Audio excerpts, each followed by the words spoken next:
पूरे देश ने और जम्मू के लोगों ने, जम्मू के जो वासी हैं, उन्होंने ये सोचा था कि धारा 370 को जैसे ही हटाया जाएगा तो उसके बाद से आतंकवादी गतिविधियां रुक जाएंगी, बिल्कुल कंट्रोल हो जाएंगी।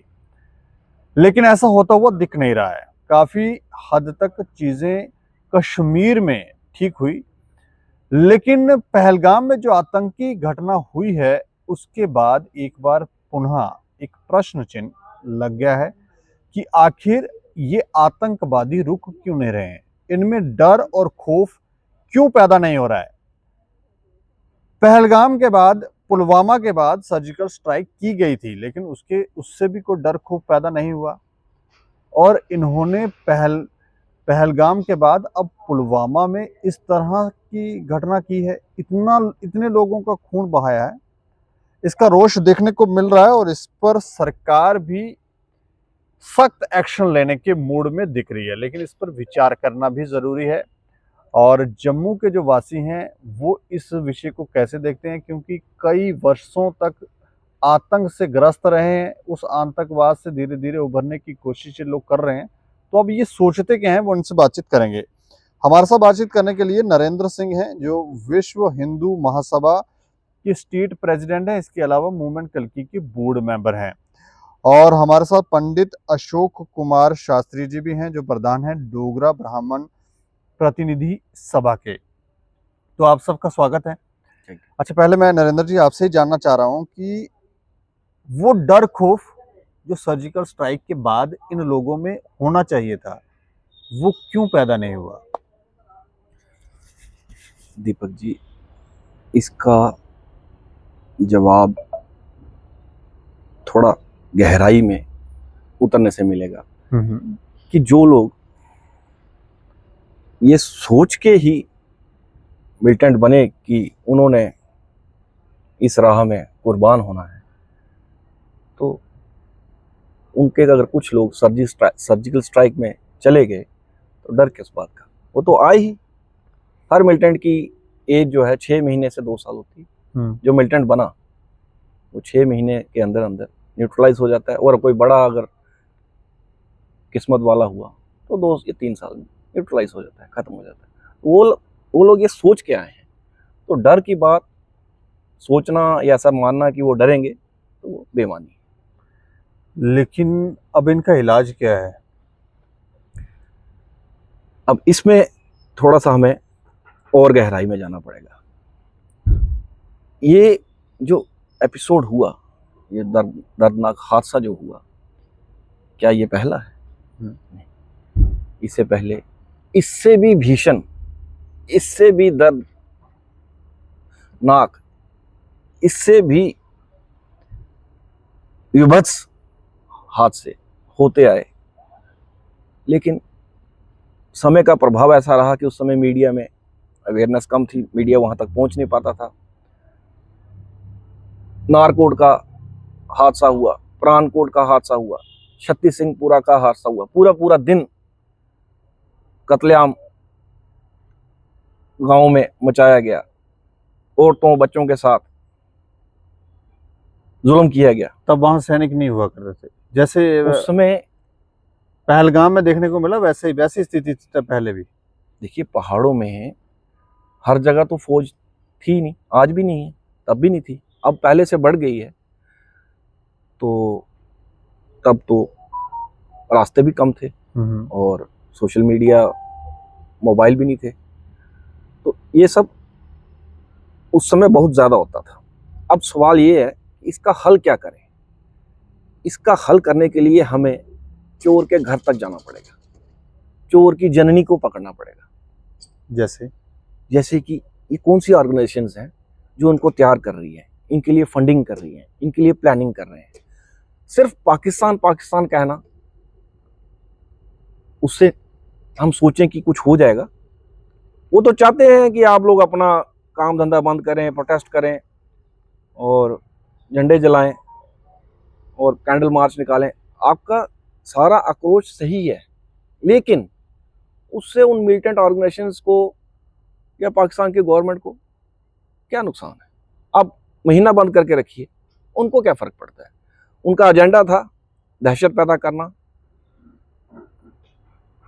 भाईचारा खत्म करना, कश्मीर के हालात खराब करने, कश्मीर की इकोनॉमी को खत्म करना, वो उसमें सक्सेसफुल है। तो ऐसे लोगों को ऐसे हादसे ना हो, उसके लिए हमें ऐसी ऑर्गेनाइजेशंस को टारगेट करना पड़ेगा। उनके हेड से लेके उनकी टेल तक, टॉप से बॉटम तक जितना उनका स्ट्रक्चर है उसको न्यूट्रलाइज करना पड़ेगा। तभी हम ये मान सकते हैं कि ऐसे हादसे नहीं होंगे। नहीं तो हम तो एक टिकिंग टाइम बम पे हैं, आज नहीं तो कल, कल नहीं तो परसों, वो तो रिपीट होते रहेंगे। मतलब आप कह रहे हैं कि वो आतंकी संगठन जो इन लोगों को तैयार कर रहे हैं, वो आतंकी संगठन ही खत्म कर दिए जाए।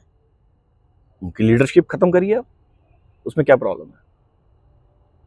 कई अननोन लोगों ने पाकिस्तान में घुसकर कई बड़े बड़े टेररिस्ट जो इन ऑर्गेनाइजेशन को चला रहे थे उनको मार दिया। उससे भी ऐसा लगता है कि ये लोग, इनमें सुधार नहीं हो रहा है। और अब जो पहलगाम में हुआ उसके बाद जो भारत एक्शन लेने के मूड में है, कुछ फैसले तो उन्होंने कल ही मीटिंग में ले लिए कि हम इनका पानी रोक देंगे, हम इनको वीज़ा नहीं देंगे, इस तरह के फैसले लेकर। लेकिन उससे कुछ होने वाला है? देखिए, उससे भी काफ़ी कुछ होने वाला है। पाकिस्तान की गवर्नमेंट अंडर प्रेशर आएगी। पानी रोकने से उनकी खेती पे असर पड़ेगा और उनकी इकानमी पे बहुत ज़्यादा असर पड़ेगा, उनके लोगों पे बहुत ज़्यादा असर पड़ेगा। लेकिन मिलिटेंट ऑर्गेनाइजेशंस पे क्या असर पड़ेगा? उनको तो फंडिंग आ रही है, वो तो बाहर से आ रही है। उनके लिए तो हमें अलग मेजर्स लेना पड़ेंगे और उनको तो न्यूट्रलाइज करना ही पड़ेगा। हाँ, एडिशनल ये मेजर्स जो हैं, जो सिंधु जल संधि थी, ये शुरुआत ही इसकी गलत हुई थी। ये आज नहीं तो कल, कल नहीं तो परसों खारिज होनी ही थी। तो मोदी साहब का वेलकम है कि वो उसके लिए इनिशिएटिव ले रहे हैं, इसको रीअसेस, रीएवैल्यूएट करें। ठीक है, करें। पंडित अशोक जी से भी हम बातचीत करेंगे। मैं चाहूँगा कि माइक उनको दें। अच्छा पंडित जी, मैं आपसे भी जानना चाह रहा हूँ, आपके क्या विचार हैं, कैसे ये आतंकवाद जम्मू कश्मीर से खत्म होगा और किस तरह के फैसले अब लेने की आवश्यकता है? देखिए, हिंदू धर्म जो है वो हमेशा सहता ही आ रहा है।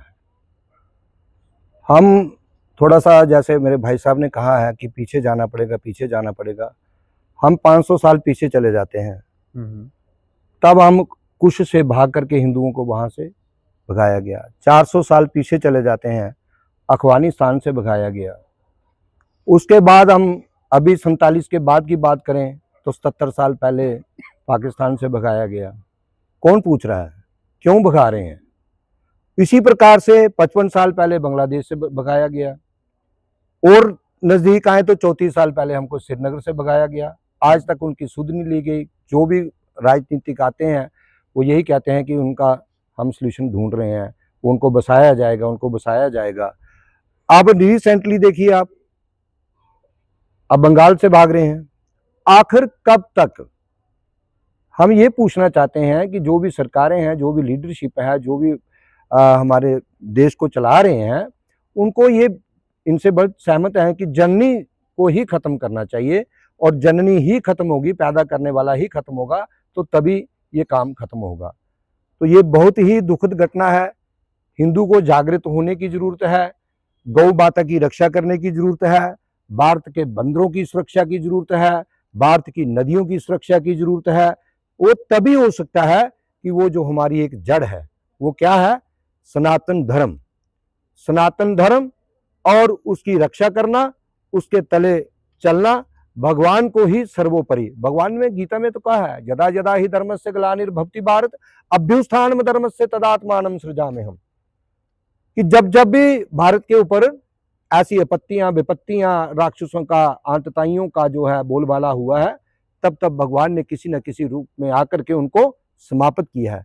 मुझे लगता है कि अभी समय आ गया है, तो हम भगवान परशुराम जी के मंदिर में बैठे हैं। ये तो इनकी जयंती नहीं मनाई जाती है, जयंती तो वो जो खत्म हो जाते हैं उनकी मनाई जाती है। ये तो जन्मोत्सव मना रहे हैं, हम हर साल मनाते हैं। जन्मोत्सव का मतलब होता है कि वो आज भी अजर हैं, अमर हैं। वो तो धरती से गए भी नहीं। वो तो गए ही नहीं है। उसी प्रकार से 8 देवता हैं, जिसमें से प्रमुख हम मान ले हनुमान जी हैं, वो भी आज बाजू पुत्र हैं। हो शील बलिदान निवाना, कि सीता माता ने उनको ऐसा वरदान दिया हुआ है कि तुम अजर हो, अमर हो और बलवान हो।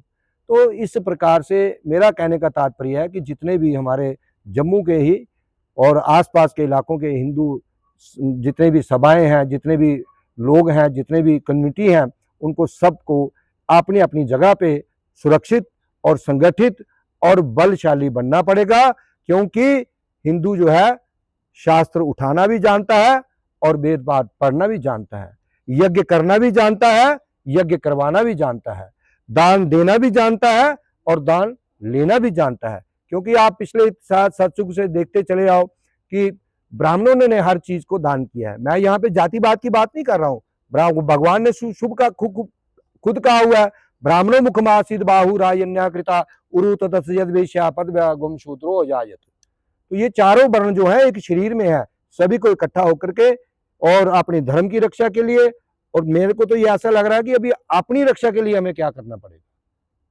अब तो समझ तो इस बात की आ रही है कि अपनी अपनी रक्षा कैसी करने में, जिस प्रकार से इन लोगों के हौसले बुलंद हैं, जिस प्रकार से ये दिन दिहाड़े जो है हिंदुओं को चुन चुन के मार रहे हैं, तो ये बहुत ही दुखनीय घटना है। मैं सरकार से यही प्रार्थना करूंगा और सभी लोगों से यही प्रार्थना करूंगा कि एक मंच पे बैठ करके ऐसा संगठन बनाए और ऐसी शक्ति प्रदर्शन करें कि जिसमें ये इन लोगों को पता होना चाहिए कि हिंदू समय आने पर वो शस्त्र भी उठाना जानता है। अधिक ना कहता हुआ 370 के बाद क्या वो डर इन आतंकवादियों में जो पैदा होना चाहिए था वो क्यों पैदा नहीं हुआ? वो इसलिए है ना कि अब 370 टूट गई तो बाहर के लोग भी बहुत सारे आ रहे हैं। अब मैं अपनी अखनूर की ही बात करता हूँ। अब मैं तो ज्यादा तो राजनीतिक तो जानता नहीं हूँ, लेकिन मैं अखनूर में देख रहा हूँ कि आने पिछले कोई 4-5 सालों से कितने बाहर से लोग आ रहे हैं जो मांगने वाला है। कोई रोहिंग्या है, कोई मतलब कहाँ का है, कोई कहाँ का है, पहचान ही नहीं होती है। उनकी पहचान कौन करेगा? ये छोटे छोटे शहरों में घुस करके, छोटे छोटे गाँव में घुस करके हमारे लोगों को बर्बाद करने में तुले हुए हैं। और हम लोग जो है ऐसे झांसे में आ जाते हैं, लालच में आ जाते हैं, वो सारा जो है हमारा कार्यक्रम फेल हो जाता है। तो इसलिए हम लोगों को अवेयर रहना है और हमारे अपने समाज को, अपने गली को, अपने मोहल्ले को, अपनी जो जम्मू कश्मीर है, इसके लिए हमें एकजुट होना पड़ेगा। चलिए, शुक्रिया हमसे बातचीत करने के लिए। दीपक जी जो माइक ले लो। हाँ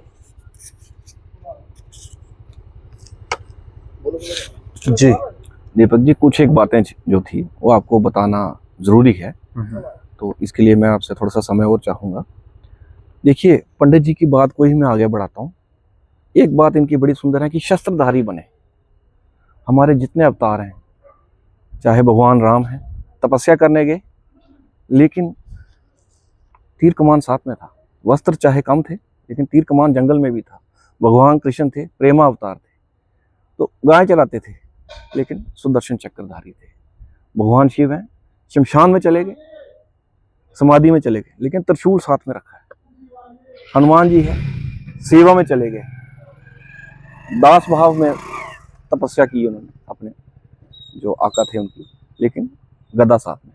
तो हमें अपने देवताओं से ये बात सीखना पड़ेगी कि शस्त्र जो है वो धारण करना है, शस्त्र रखना है। नहीं, हमारी माताएं जो हैं, शक्ति रूप है। हाँ, उनके पास भी तो शस्त्र हाथ में है। हमारे सभी देवी देवताओं। अब थोड़ा पीछे जाते हैं और पीछे जाएंगे। सम्राट अशोक के समय देखिए आप, पूरे संसार में कोई ऐसा देश था, कोई ऐसा योद्धा था जो इसने उस समय हिंदुस्तान पे आक्रमण किया? नहीं। चक्रवर्ती सम्राट थे, जब तक वो रहे हिंदुस्तान सुरक्षित रहा। उसके बाद बैरागी हो गए, बौद्ध धर्म अपना लिया, देश कमजोर होना शुरू हो गया। आगे भक्ति युग आ गया, लोगों ने माला पकड़ ली। भाई, माला पकड़ना अलग बात है, देश की रक्षा करने के लिए शस्त्र धारण करना जरूरी है। समाज की रक्षा करने के लिए, परिवार की रक्षा करने के लिए, गांव की रक्षा करने के लिए आपको योद्धा होना जरूरी है। ये हम भगवान परशुराम से सीख ले सकते हैं। मतलब ये स्कूल कॉलेजों से शुरू करना पड़ेगा? हाँ, घरों से शुरू करना पड़ेगा। देखिए, इसमें घर में तो बच्चे कम ही सीखते हैं, लेकिन स्कूल कॉलेज में सीख लेते हैं। हाँ ठीक है। देखिए, दीपक जी इसमें थोड़ा सा और विस्तार से जाते हैं। इसके लिए हम होम मिनिस्टर साहब के पास हो सकता है कोशिश कर रहे हैं कि थोड़े दिनों में समय लेके उनसे मिलें और उनसे हम ये गुजारिश करेंगे कि हमारी ये जो डिस्ट्रिक्ट जितने भी हिली डिस्ट्रिक्ट्स जितने भी हैं, कठुआ से बनी, बसोली, डोडा, किश्तवाड़, अखनूर, रियासी जितनी भी हैं, इनके लिए लाइसेंस, गन लाइसेंस के जो लॉज हैं उनको लिबरल किया जाए। हमारे लड़कों को गन लाइसेंस ही नहीं मिल रहा है, जिनका है उनका रिन्यू नहीं हो रहा। हर तीसरे दिन 10 लड़के आते हैं, भैया हम क्या किसी की रक्षा करेंगे, हमारा अपना गन लाइसेंस ही रिन्यू नहीं हो रहा। तो इसके बारे में हमें कहेंगे हमारी स्टेट का हाल देखते हुए हमारे लाइसेंस को लिबरल किया जाए, एक बात। दूसरी बात, वीडीसीज जहां हैं उनको और स्ट्रेंथन किया जाए, जहां नहीं है वहां नहीं बनाई जाए और उनको बेहतर से बेहतर हथियार दिए जाएं। अगर हो सके तो इंसेंटिव्स भी दिए जाएं। अभी हमने 12,000 करोड़ की इकॉनमी को खत्म किया, अपने कश्मीर का जितना इस सीजन था, जितना पैसा था सब खत्म कर दिया इस सीजन का हमने।